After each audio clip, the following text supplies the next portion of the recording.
this video, I'm going to be talking about weight loss and how the general rule of calories in has to be less than calories out is actually pretty inaccurate.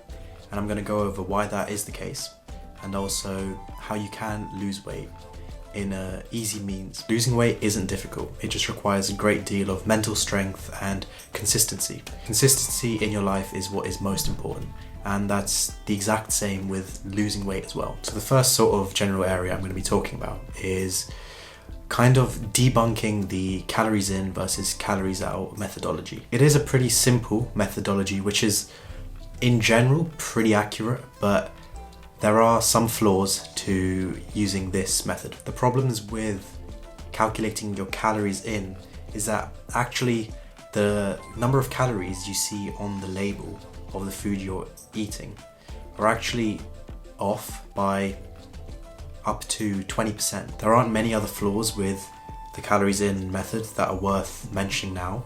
However, there are quite a few more with the calories out. So the calories out methodology uses the TDE. This is your total daily expenditure.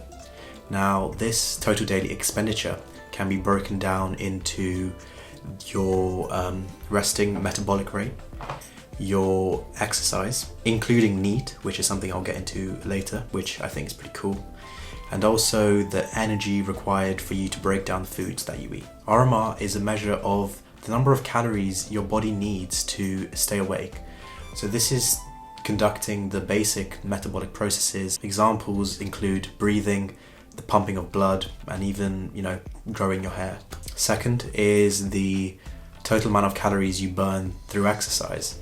So this is stuff like walking, running, jogging, going to the gym, any kind of sport, and also NEAT. So I'll first talk about the aspect of the exercise. Calculating the amount of calories you've burned at a workout in the gym is actually pretty difficult. If you do have a watch like me, I do have a Garmin, they are often overestimates for the amount of calories that you've actually burned, and this can be overestimated by about 20%. So, when I go train arms, I'm not actually burning 700. The other aspect of the total exercise is NEAT. So NEAT stands for non-exercise activity thermogenesis. This accounts for all the things that you might be doing subconsciously that I didn't list before in the exercises part. This could include fidgeting or typing on a keyboard. Interesting research has shown that NEAT is modulated by your energy output during the day. This means that if you were to overeat, your NEAT does subconsciously on its own increase. And if you undereat, NEAT will also decrease. Also, if you were to do a really intense cardio session, your NEAT does decrease in that circumstance as well. It's actually been shown in recent studies that the NEAT in the overall population is increasing. Now, this could be due to a plethora of different reasons. One that I thought of was that most people these days are pretty sedentary with their jobs, and so your body finds its own ways to burn the calories that it should. The final contribution is the thermic effect of food. This is the energy required to break down your food and gain the energy from the food that you eat. I'll explain a little bit further. Food isn't miraculously, converted into energy. It needs to be broken down, and to break down the food, that requires some energy. So this is what the thermic effect of food is. Now, the thermic effect of food is different for the three main food types that you eat: carbohydrates, fats, and protein. Now, fat is the easiest to convert from fat into energy. So let's say you were to eat 100 calories worth of fat in your food. Now, your body will convert this into about 97 calories of energy. So it will take around 3 calories to convert your food. In a similar sort of scenario, carbohydrates are also pretty easily broken down into energy. So if you were to eat around 100 calories worth of carbohydrates, you would gain 90 to 95 calories. And so it would only require 5 to 10 calories to break down your carbohydrates and convert it into energy. Now, when you eat 100 calories worth of protein, you only gain 70 to 80 calories from that protein. This is because it takes 20 to 30 calories worth of energy to convert your protein into energy. This could be a reason why when you eat foods high in protein, you find it often quite satiating, i.e. you feel pretty full afterwards.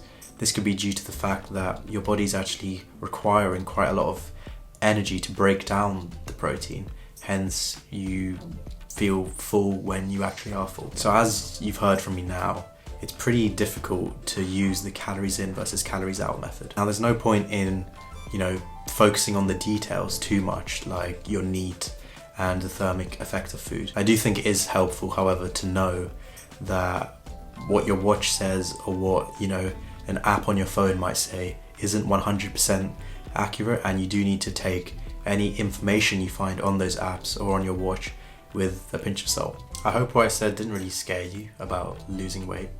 It is a process and you do have to trust the process.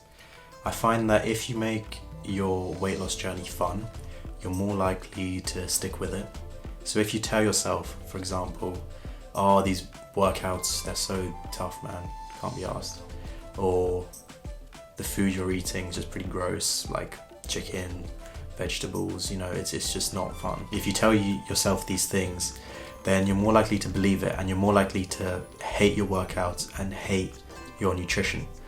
Whereas if you take a positive light on your workouts and your food, you're more likely to enjoy yourself and enjoy the process.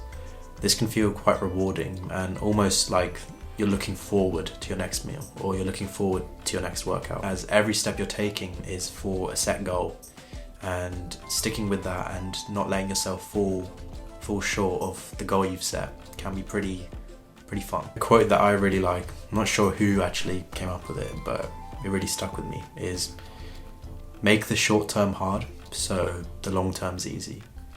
You can apply this quote to pretty much any sort of goal you have in your life, but with weight loss it's even more special. Thank you for watching the video. I hope you learned something about the calories in versus calories out method. It can be pretty inaccurate, but as an overall guide, it works. It will help you to lose weight, but it's never as simple as it seems. If you like the video, then please hit the like button. It does help me out. I am just starting and I'm still getting used to the craft of YouTube, but I am really enjoying it, so I'm gonna stick with it. Most of this information comes from podcasts from the Huberman Lab, so Andrew Huberman's podcast. I do often find myself telling all my friends and my family about stuff I've listened and learned from him and applied to my life.